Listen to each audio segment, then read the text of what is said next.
You're listening to the Doctor Is In podcast. This is the show where you get the best tips, tricks, and nutritional hacks to help you and your family get healthier. You'll also hear what works and what doesn't work so you don't have to waste your time and money.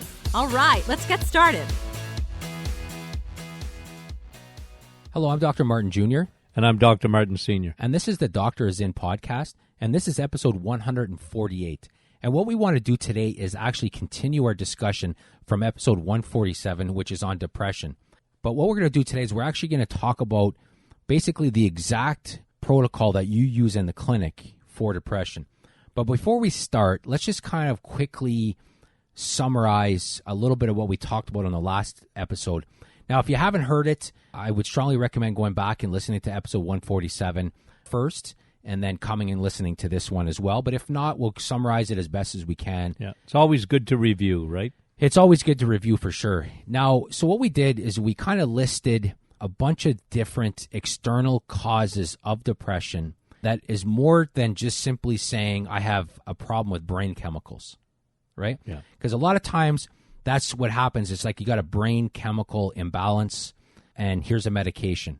Now, it doesn't mean that they don't have a brain chemical imbalance, but it doesn't also mean that it wasn't caused by... Yeah, how did you get that? Yeah, one of the things that we're going to talk about. So here are some of the big causes of depression. Now, this list won't cause depression right away, and that's important to understand. This is kind of like the beginning of a journey that will send somebody down a path that can end up in depression. And these things as well doesn't necessarily mean that you'll end up with depression. It could cause heart disease. It can cause Alzheimer's. It can cause arthritis, a lot of different things. But these are very important external causes of depression. So we talked about sunlight, the lack of sunlight and the effect it has on your brain, and working under fluorescent lights and looking at blue light screens all day and the effect that can have on some people's brains, not everybody. But the effect, we talked about social media as well. But then we talked about the effect that obesity has on the brain. Yeah. Again, just because you're obese doesn't mean you're going to be depressed. It doesn't work that way. But for some, absolutely, that's an absolute cause. Talked about processed diet, right? Crappy vegetable oils that are in every food because they're cheap to make. They're cheap. They're in every food out there, right? High levels of omega-6 yes, versus the ratio of omega-3, and we're way out of balance. Our society today, it's 18 to 1 from the last statistic I read. So we eat 18 times more omega-6 than omega-3, which is unbelievable to think that, right? So when that ratio gets out of whack, you end up with stuff like autoimmune disorders, headaches, asthma. Big study on asthma. A lot of kids are getting, in my opinion, a lot of kids have asthma because of processed foods, high sugar, and they have an allergy to something, dairy, eggs, something, right? That you look at those things, it's amazing how many kids their asthma all of a sudden suddenly disappears. And listen, I'm speaking from experience because when my son was born, I remember rushing him to the hospital so they could put him on oxygen. I remember that. And we were young. I was 23 years old. I was in school. And I remember simply taking dairy out of his life. Well, he couldn't run without coughing and wheezing. Like, we're thinking, man, this guy's not going to be able to do anything. And once we stopped doing those things, never had not even the slightest even issue since, right? So, and now he's back eating cheese, stuff like that. So it's not like it has to be a lifelong thing, but we did correct the gut with probiotics and we did a whole bunch of stuff like that. But anyways, that's just an aside. So processed food, we didn't kind of talk about it last time, but multiple nutrient deficiencies, stuff like B12, magnesium, all those kind of things. Omega-3. Omega-3 is another big one as well. So that, if you have multiple nutrient deficiencies, sometimes it just takes one deficiency, such as B12. But sometimes you get, you have a little bit of a B12 deficiency, a little bit of a magnesium deficiency. You're not getting enough DHA. And for some people, that's a perfect storm. It creates this brain inflammation. And that a leads lot of to, people have that because they got leaky gut. Yeah, and that's the They're not next one is absorbing, leaky gut syndrome is another big reason why. Did I get ahead of you again? Yeah, you're getting ahead of me. So we also talked about no exercise, right? Yeah. The importance that exercise has on brain health. Big time. Sleep. Lack of sleep we talked about. We talked about too much estrogen, and we talked about insulin resistance or high circulating insulin. So those are all a bunch of external things that affect us every day that can definitely lead to depression. Now, if you're depressed, I would say there's a fairly decent chance that some of those are playing into it. Oh, yeah, guaranteed. Yeah, some of those things are playing. Just clinically, I see it. Oh, yeah, they're playing into it, which if you don't address them, a person will be on medication for the rest of their lives. And this is what we do in functional medicine again. Like, we're always looking for that. We're trying to reverse engineer. You come in, you're depressed. Why are you depressed? And that's what we do. That's what we're looking at. We look at you holistically, right? We don't separate. We look at everything. And our protocol of testing and the biomarker testing was made for that, to look at all these things because they're connected. Yeah, I always kind of look at biomarker testing and all the history that you take and all the questionnaires you have people fill as it's kind of like, I remember like watching Wheel of Fortune, right? You watch Wheel of Fortune, it's still on. It's crazy, right? It's one of those things that's still on, and you flip the channels and there it is, and you end up watching a little bit of Wheel of Fortune. But I'll tell you, when the word is there at first and there's no clues whatsoever, it's impossible to guess it. Yeah. But as you start spinning the wheel and you start to add some pieces and some letters to the thing, it starts to become more and more clear. And sometimes you can add 2 or 3 letters, you can guess it right away. Other times you have to go right down to the last 3 or 4 letters in the sentence just to figure out what it is. And that's biomarker testing. Yeah. So the more information, so I always think of our biomarker testing and the history that we take is just buying vowels and adding letters over and over again. It gives us a great picture of what's going on in somebody. And that's important, right? That's an important thing. Yeah. So our biomarker testing and the history that you take and the questionnaire, and that questionnaire, like you've been in practice for how long? 44 years. That questionnaire has been 44 years in the making, and it's constantly getting adjusted, constantly getting fixed. Yeah. Because at the end of the day, asking the right question is the key in healthcare. Think about it. Yeah. When you stop asking questions, you stop listening to stories, and sometimes just asking the right question can draw out the right symptom. Yeah. So anyways, that's kind of how I look at our questionnaire, our biomarker testing. It's like the Wheel of Fortune in a lot of ways. It just kind of helps us get a real good picture. It's almost cheating because we get the word pretty much by the time we're done with everything. It kind of solves the problem for us in a lot of ways. But again, that comes with years of experience in building that out. All right, so we talked about all the external causes of depression. Now, let's spend the rest of the time, because a lot of people ask this question, what do you do for depression? When somebody comes into the clinic and they've gone through the questionnaire, they've gone through the biomarker testing, and you've talked to them, how do you deal with depression? Yeah, and again, we don't guess, we test, right? The things that we see, and this is just, I'm going to give you a generalized view with very few exceptions. We fix what's gone wrong. So depression, again, it's an epidemic. Obesity, it's an epidemic. Diabetes, it's an epidemic, right? There's a clue. If it's an epidemic today and it wasn't there, let's say, when I was a kid, not that there was no depression, of course there was, but it was much more rare. Why is it today? Was it because we can diagnose it? No, because it's more. So what do? The first thing that we do at the Martin Clinic is we correct the diet. The diet is essential because you have to lower all inflammation markers, and you do that by lowering insulin. Because people say, well, do you ever change your diet? No. Why would I? If we figured out years ago that if we keep your insulin resistance down, everything gets better. It's anti-inflammatory. It's anti-aging, it's anti-diabetic, it's anti-cancer, it's anti-cardiovascular, it's anti-autoimmune. It's the answer to everything in terms of food. Now, food's not everything, but it's certainly the number one thing, and it's the one thing you can control. Like what you put in your mouth, we talked about in the last episode, it's either good, bad, or ugly.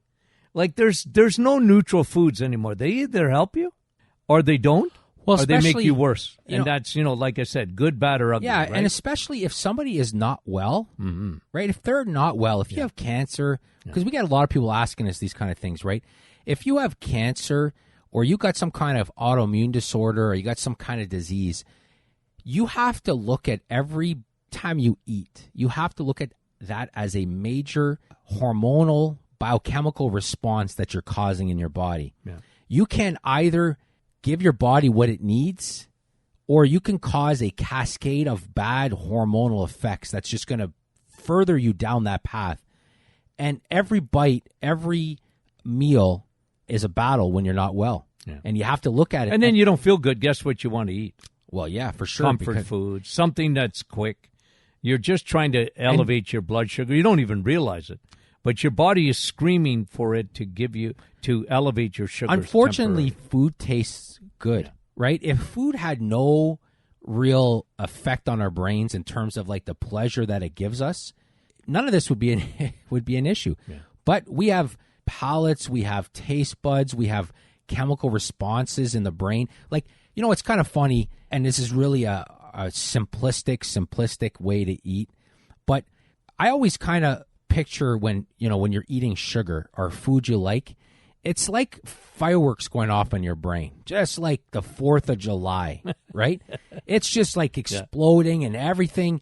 And then you eat a food that you don't like or that has no good taste to it. It's just like a funeral service in your brain. It's depressing, right? It's like, so your brain wants that explosive spaghetti, effect, the dopamine effect in the brain. And it's different for it. Some people have different, just whatever it is. That's what happens when your mom makes spaghetti. Yeah, so I mean, her spaghetti is fantastic. And when I eat that, I have a 4th of July. I have the 4th of July in my brain going off. It's just, so that's what you're fighting against. Yeah. And that's the reality. Plus, listen, companies absolutely 100% have food scientists. What do you think they do? Yeah. What did you call that? I remember you saying that. It was the food taste tester. What was it? The high point of Yeah, well, there's what they do is they try to find the exact point that the food has in terms of sweetness, in terms of saltiness, right? There's a point in a food, and they test it, and they test it, and they test it, that it creates, and I remember reading the quote when they created a crunchy chip and the effect that the crunch has on the brain and the release of, so I mean, they know what they're doing. Yeah. When they say you can't just eat one, they employ scientists to make sure that you just can't eat one, right? It's perfect. The response it has in your brain. Listen, they know these things. They know what sugar does. They know what high fructose corn syrup does. Yeah. They know the effect it has on your leptin. They know the effect it has on all these. Believe me, they got food scientists. These guys are smart. These women are very smart. They know. They get paid big bucks.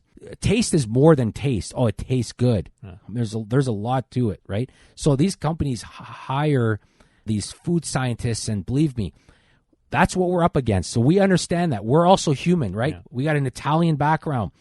Pasta is a big part of the Italian background, and like you said, Mom, she can cook pasta. I mean, it's good, right? I mean, I would swim across the Lake Superior for her with meatballs. Sharks in the water for her meatballs, right? I understand that.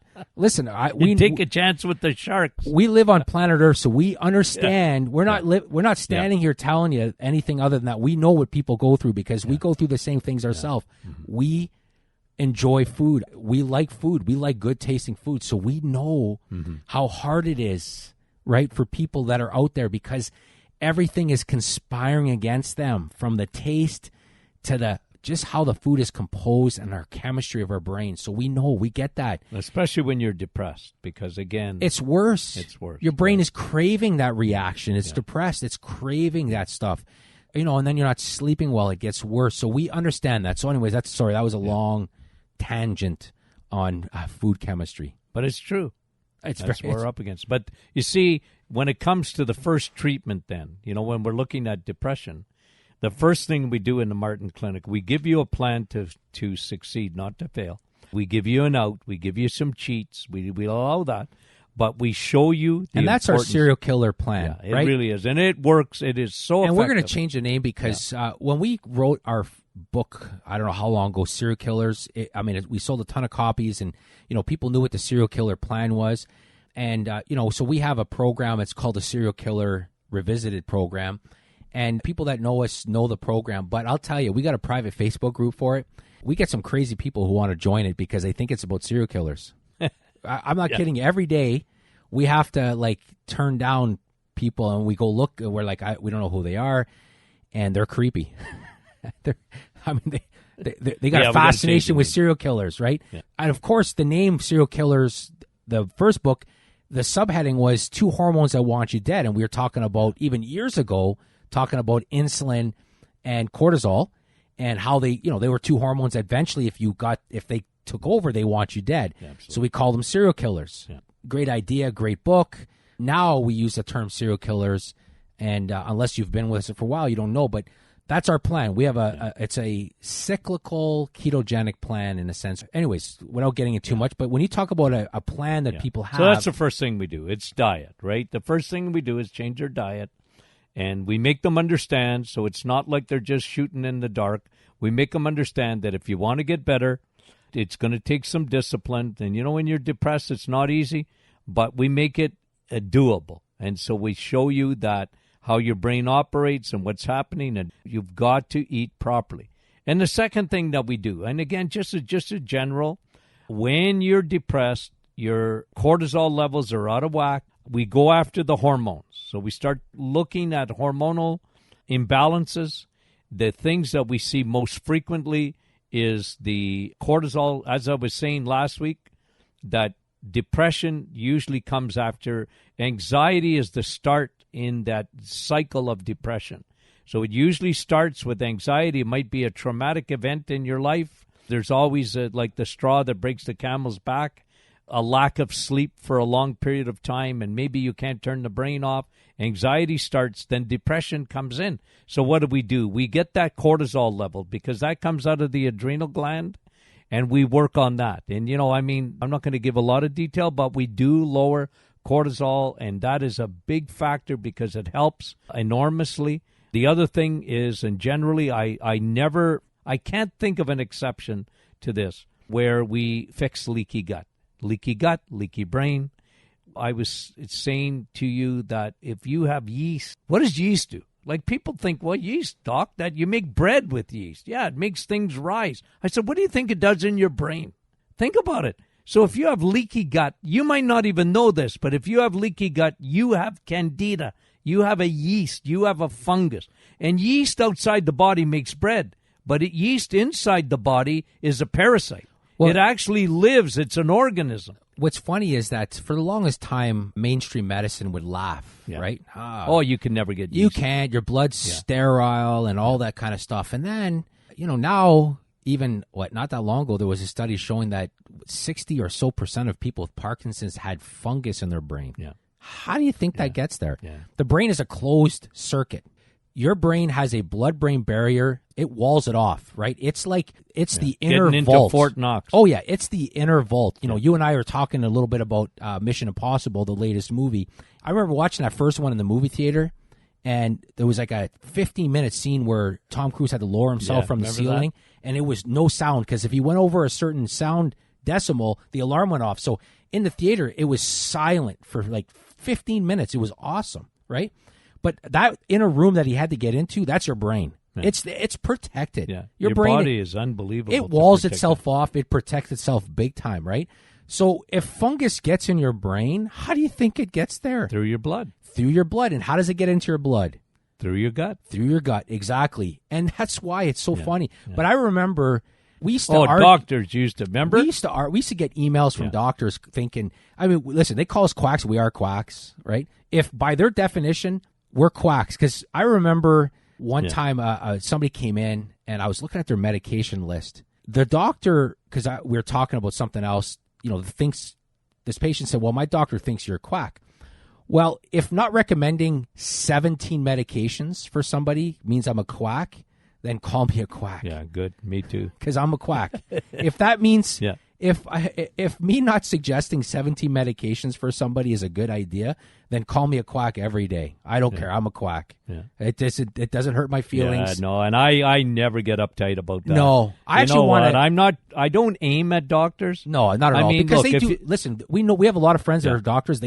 They know their stuff. Yeah. They work hard. It's the system that they're in. And another study came out showing that pharmaceutical sales reps and all that, they have a major impact on these doctors, what they recommend. Yeah. They're in a system that's not working well for patients. It's not the doctors that are the problem. It's the system that they're in doesn't allow for a lot of this outside. But anyways, people used to think that we were crazy for talking about candida getting in anywhere in your body. But now we're right. Yeah. I mean, it's now systemic. It's a huge problem. It's fungal. Yes. It's yeast. It loves sugar. It makes things rise. It'll make your brain rise. If your brain swells, your hippocampus is going to shrink. And you know what I mean? Like, it's unbelievable, and this is a big factor. So probiotics are huge, and you need broad spectrum. You need ones that'll go after candida. Those are the L. reuteri in there, and the L. rhamnosus. And I know, look, just because it's so passionate with me, because I see it so much in the office, but those results that we get your vitamin D levels up. Get your B12 levels up. Because a lot of times, oh, doc, my B12 is good. I said, first of all, the blood test is 100 years old. And serum blood tests for B12 are very, very, very unreliable because it doesn't tell you what's inside your cells. If your brain needs B12 to operate properly, you need to have high levels and of serum B12. Some people need more. Other people... It's different. We're all different. It's the same thing. We go through the same thing with men and testosterone. Some men need much higher levels of testosterone to feel good and be normal. Other men need a little bit less. So, I mean, the numbers, we don't necessarily care about numbers too much. In all honesty, we get curious to see what people's numbers are, and we like to correlate with how they feel, right? If your number's this and you feel this way, and then you get your numbers up and you feel better, well, who cares what, right? I mean, anyways, we talked about numbers a little bit in the past because it kind of irritates us. But, yeah, you're right. Okay, so you talked about leaky gut. Yeah. You talked fix about that. Diet, Absolutely. Fix that. Get that insulin down. Cut out crappy processed vegetable oils. And then correcting nutritional deficiencies, cortisol, right? very, very important part of our... And, I love high DHA. You and I talk about this all the time.